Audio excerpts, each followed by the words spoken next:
La pensée a toujours été un sujet de réflexion majeur pour les philosophes, qui ont cherché à comprendre sa nature et son fonctionnement.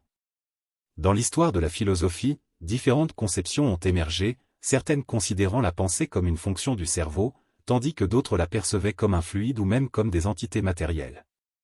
Les philosophes classiques ont souvent réduit la pensée à une simple fonction du cerveau, écartant ainsi toute dimension métaphysique ou spirituelle. Toutefois, des penseurs tels que Broussais ont proposé des théories plus audacieuses, en suggérant que la pensée est un fluide sécrété par le cerveau, comparable au fluide magnétique évoqué par les magnétiseurs de l'époque. Cette vision matérialiste de la pensée a suscité des débats et des controverses parmi les contemporains de Broussais, mais elle a contribué à ouvrir de nouvelles perspectives sur la nature de la pensée.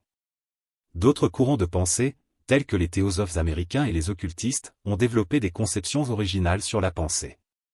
Pour les théosophes, les pensées sont considérées comme des entités réelles, tandis que les occultistes les voient comme des forces actives dotées de leur propre existence.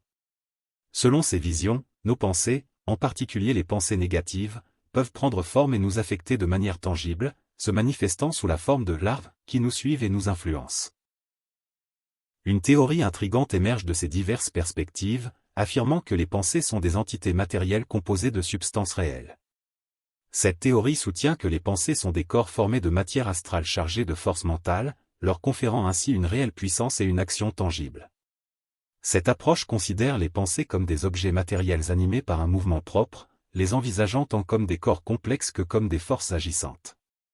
En adoptant cette perspective, il est possible d'appréhender les pensées sous deux angles complémentaires, en tant qu'objets matériels susceptibles d'être observés et étudiés, et en tant qu'agents dotés de forces agissantes. Les interactions entre la matière mentale et la force mentale sur les plans mental et astral rappellent les dynamiques observées sur le plan physique, bien que les propriétés et les interactions soient amplifiées sur ces plans plus subtils. Lorsqu'une pensée nous touche, elle agit sur notre matière mentale et engendre des vibrations qui se propagent autour de nous, de manière semblable aux ondulations qui se forment à la surface de l'eau suite à un impact.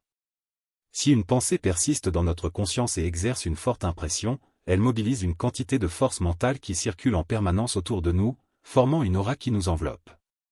Cette aura, émanation de notre être intérieur, agit comme une force extérieure en attirant des pensées similaires et en renforçant celles qui sont déjà actives en nous.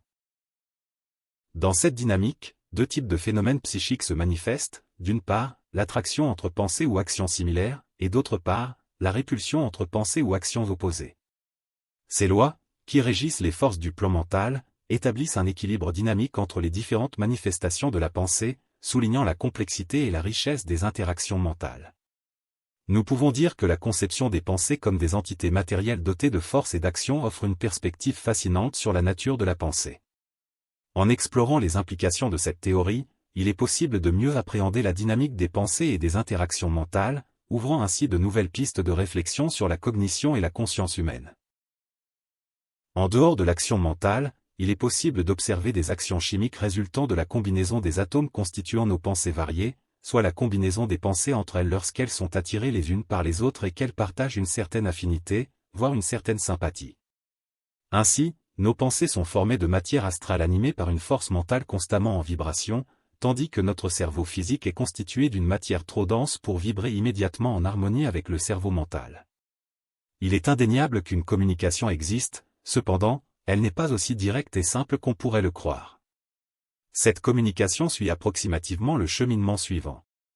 Les ondulations émanant des vibrations de la matière mentale se transmettent à la matière astrale, laquelle finit par vibrer en harmonie avec la matière mentale. Ce mouvement se propage ensuite à la matière physique, il est reçu par la substance grise à l'arrière du cerveau, là où se fait la perception. Ainsi, il y a une transformation du mouvement mental en mouvement astral, puis une transformation de ce dernier en mouvement physique. Ces phénomènes se manifestent de manière similaire sur les trois plans et pourraient être comparés à ce qui se produit dans le domaine musical, présentant des caractéristiques similaires et pouvant être considérés comme des gammes résonnant à des octaves différentes. Présenté ainsi, ce sujet peut sembler complexe. Afin de simplifier, en confondant les effets avec les causes qui les génèrent, considérons les pensées comme des entités interagissant constamment les unes avec les autres, tant sur le plan mental que chimique. Je vous remercie pour votre attention et n'oubliez pas de mettre j'aime pour faire vivre la chaîne.